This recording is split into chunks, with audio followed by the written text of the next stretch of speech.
见面啊。前几集有关登出开悟的影片，你有提到不解释这3个字很多遍。你说的不解释到底是什么意思呢？不用跟你解释了，就不解释了。你如果不跟我解释，我们就没办法拍影片了。也不用跟观众解释。不解释。不解释。这片就到这里。不是这样吗？这样我们影片都不用拍了。是示范。问题这么多干嘛？不解释啊，不解释。不解释，不解释，其实不是说不跟对方做解释，不解释不是对对方的，不是对人的。我们说的不解释是跟开悟有关的，所以不管是你开悟或者消融信念，都可以用不解释。但是不解释并不是对外，而是对自己的，就是对自己的念头、对自己的想法、对自己的认知，在解释的那一刹那把那个解释拿掉，然后就不解释，而不是对外，然后跟别人说，这个我不解释。你的问题太愚蠢了，我不解释。对，不解释不是针对对方问你一个问题，然后你就表达说我不解释，不是对外的，这个要很清楚。你对外的就不是那个意思。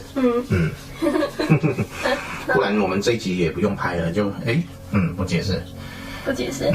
那我们对观众就是对方，和对方不解释，那这一段整个影片就没有啦。老婆很生气，一直要我跟她解释，我就不解释，不解释，不解释。墨子说不解释。不跟老婆解释。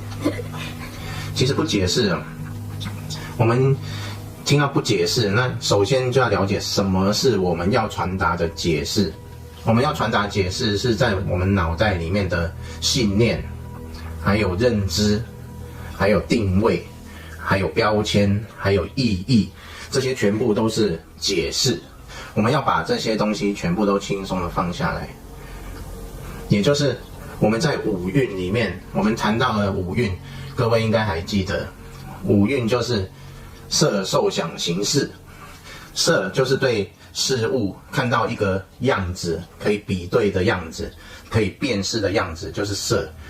然后我们一看到色的时候，我们就会把我们潜意识，也就是我们深层的这个阿卡西记录里面，对于我们眼睛所见的这个，或者听到的，或者闻到的等等这个现象，然后在深层从阿卡西里面拿出一个东西，拿出一个认知来去比对我们所接触到的现象。一比对之后，就有了一个答案，这个是什么？然后知道这是什么之后，就会后续的产生，不管是感受啊、想法啊等等，然后最后又会得到结论，又传回去阿卡西记录，这是一个过程。那不解释的原因，就是在我们做比对的这个之前，我们就让这个比对的这个流动能够截断。所以我们一碰到现象的时候，第一时间把那个解释放下来。那后续就不会产生所谓的感受啊、想法啊这些过程。那这样子，整个我们在人生里面故事产生的流动，这个循环就会截断。这个就是不解释。你还有话要说吗？不解释。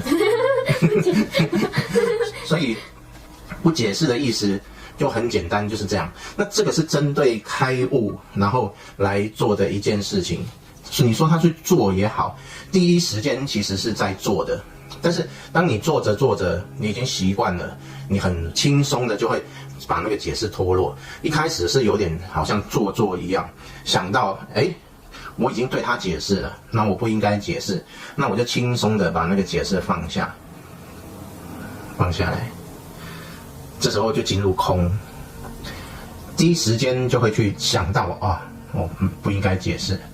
当你这样习惯了之后，你就不会去想到我要去做这个不解释的动作，然后你自然而然接触现象的时候，第一时间就是放下对它的认知解释，然后就没有了。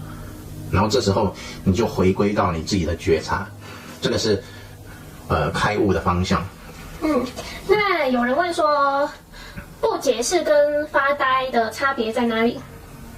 发呆是这样子，就是你是一个不稳定的状态。发呆有时候你觉察不是那么明显，有时候你可能会昏昏沉沉，然后有时候会脑袋出现一些想法念头，然后你就被带着走，哇，飘来飘去的，然后又进入一种混混沌沌的状态。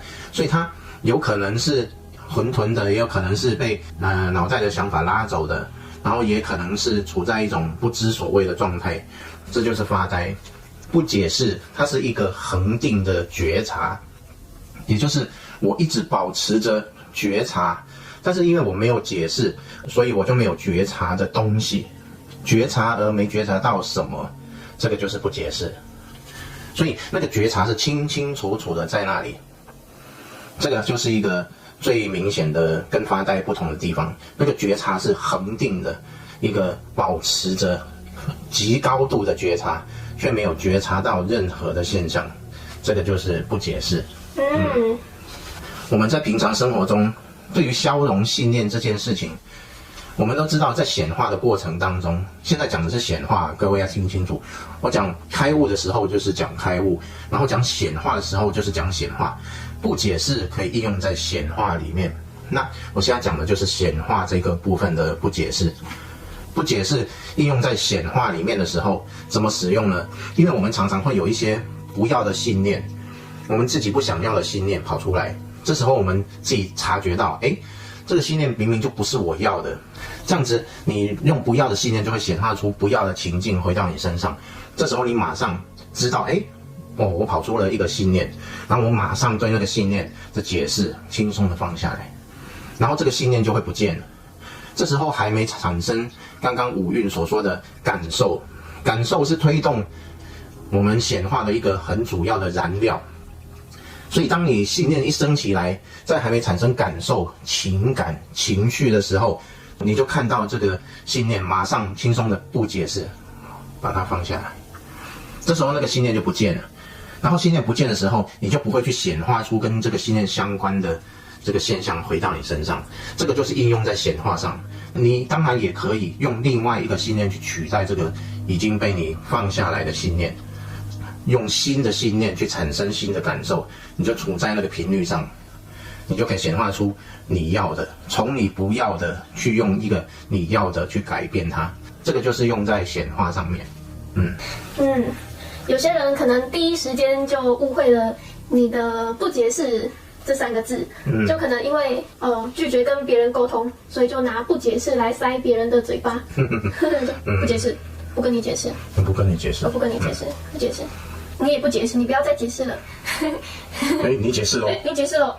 你不解释哦，你不要解释。你解释了。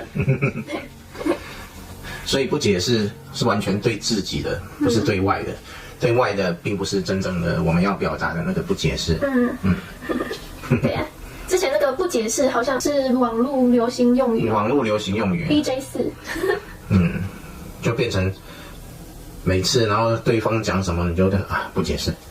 对，我们讲的不是这个，我们讲的是向内的。所以这样就很清楚不解释的意思。这集就到这边结束，拜拜，下次见。